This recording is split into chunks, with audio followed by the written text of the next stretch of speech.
And welcome back to SWBA Today. And in today's episode, we are going to be recapping the games that took place Saturday. We're also going to be talking briefly about two of the bigger storylines that took place in today's action with the Phoenix Suns and the Houston Rockets, and also to the Minnesota Timberwolves and the Detroit Pistons. And so, guys, this is a little bit of a late upload, but we do have some more content that is new that is coming out very soon. And so make sure that you are checking the feeds for that. And so let's go ahead and start with yesterday's action and just looking at the key storylines out of those games. And so let's go ahead and start with the Sacramento Kings and the Orlando Magic. And so, look, I think that in this game, we are seeing the Magic really start to come together as they win 121-91.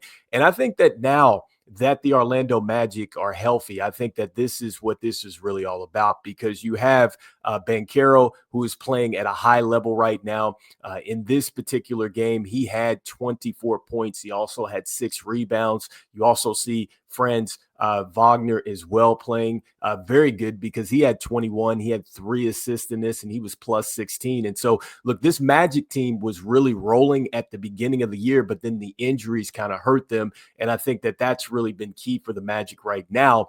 With the Kings, I think it's been a disappointing season. So they've been hanging in there. Currently, right now, they're in 10th. But I think that when you add a player like Zach LaVine to go along with DeMar DeRozan, I would think that this team would have been in a better situation. I do get the fact that they did struggle after losing De'Aaron Fox, which is understandable. That's an elite point guard. But still, they have enough on this team that really I think they should probably be further along in the season than they have been. And so I think it has been a good sign that they did get Devin Carter back. He is a rookie that they drafted here in last year's draft, and I really was high on him, and I think he has a ton of upside, but he's just now kind of getting things going. Missed a ton of time due to a shoulder injury. And so Kings hanging in there. Magic, they're trending upward right now. And so next up, next game here on the schedule for us, that was going to be the Miami Heat and the 76ers. And so, look, this is all about the Miami Heat. And the Miami Heat, really, what they've got to do is they have got to turn the page. I think that this team really has not necessarily turned the page or taken the necessary steps forward since Jimmy Butler got traded. And I thought it was going to be an immediate switch. It just sounded like the energy needed to change quickly, and it just hasn't caught on for whatever reason. And so, it isn't because of what they got back in the trade. I think that Andrew Wiggins has actually played very well, even though he was out due to a hamstring in this one.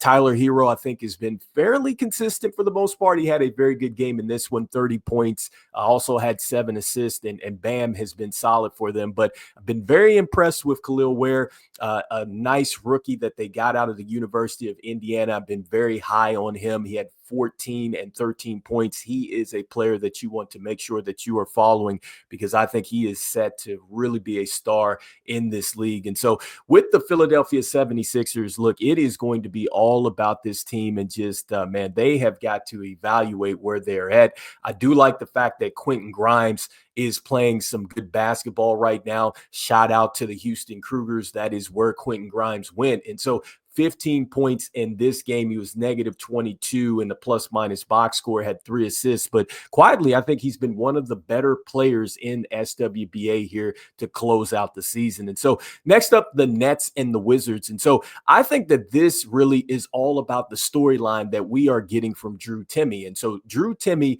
a talented big man that played for Gonzaga.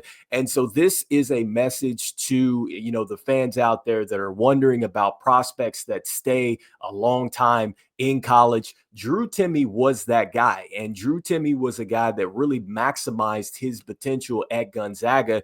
And look, he did not get immediate time here at the SWBA level. He had to go to the G League there, came back now, getting an opportunity with the Nets at the end of the season, much like a lot of teams who are just really at the bottom, tanking, so to speak, however you look at that. Had 19 points in this one, 6 rebounds. He had 3 assists, negative Big 12, but more importantly, look, maybe carving out a role for himself. And I'm going to be talking about this in this upcoming mock draft that I think, look, the Nets, they might need another big. And so 115 to 112, they win that game.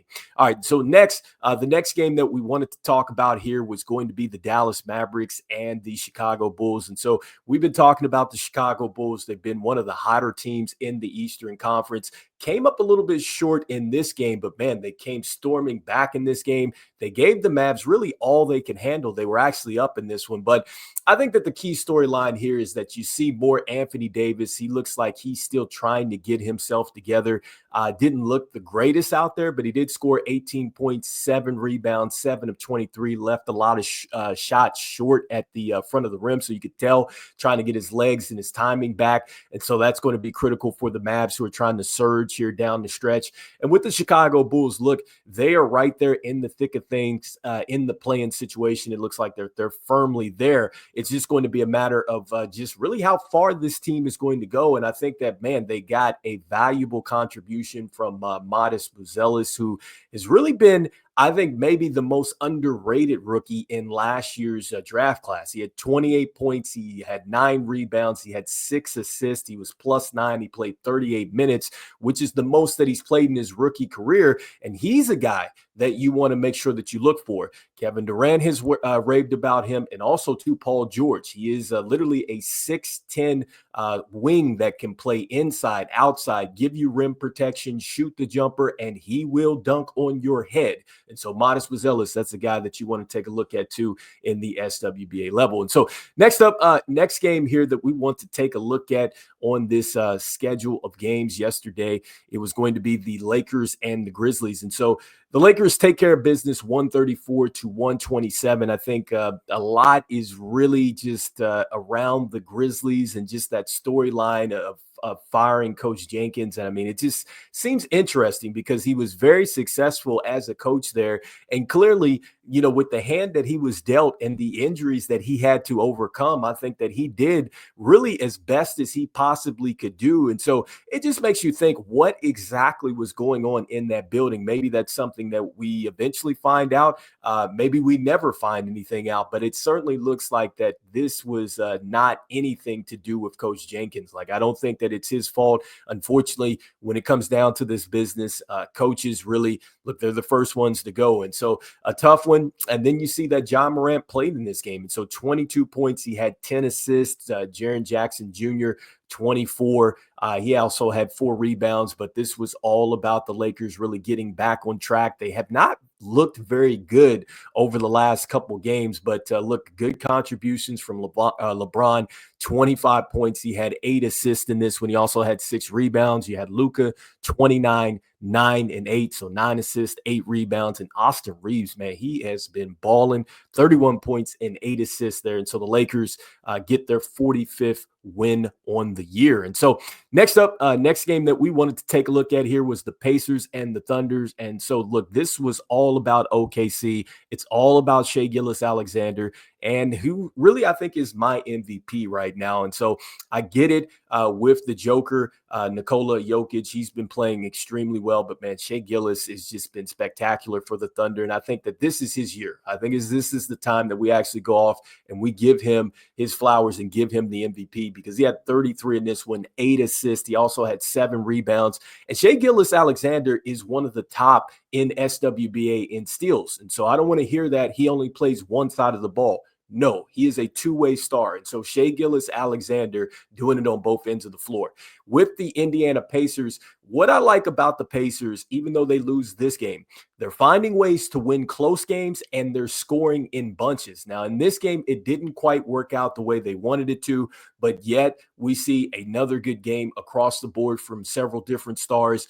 This was the first game that Tyrese Halliburton didn't have a double-double. Remember, he's been on a tear. Did score 18 points, but only 3 assists in this one. And so next up, that leads us to, I believe, the last game on the schedule, and that's going to be the Celtics and the Spurs. And so Celtics take care of business 121 to 111. And I think what is key out of this game is that Jason Tatum returns, because that ankle sprain looked pretty bad at first, but he was able to come back. It's been a couple games, and so this is a good sign. He was 7 of 7 from the free throw line, so he's able to move and get to the free throw line. That is a great sign.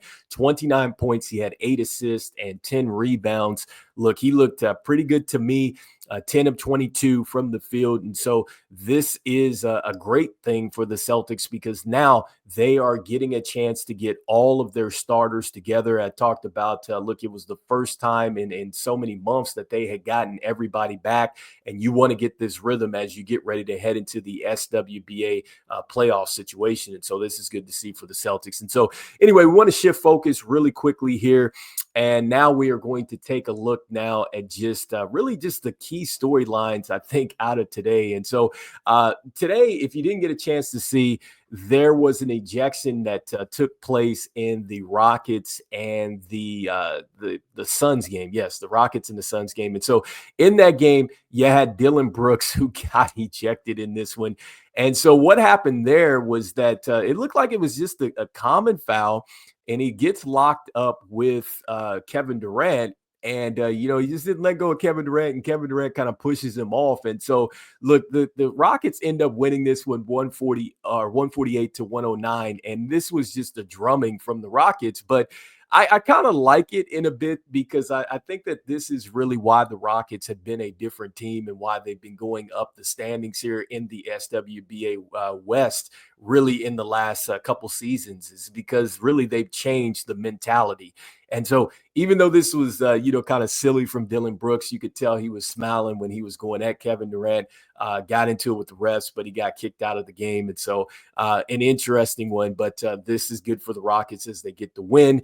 With the Suns, look, they have really struggled down the stretch. And so next up, looks like everybody was a bit chippy in today's action. And so that's going to take us into what happened with the Timberwolves and the Detroit Pistons. And so the Timberwolves win 123 to 104. Now, there were 7 players that get ejected in this one. And look, Ron Holland II, he puts not even a hard foul, I think, on Naz Reid. And, that leads to Devin Gento pushing him. They go into the stands. They have to get separated and everything else. And so, look, I know that the Timberwolves win this one 123 to 104.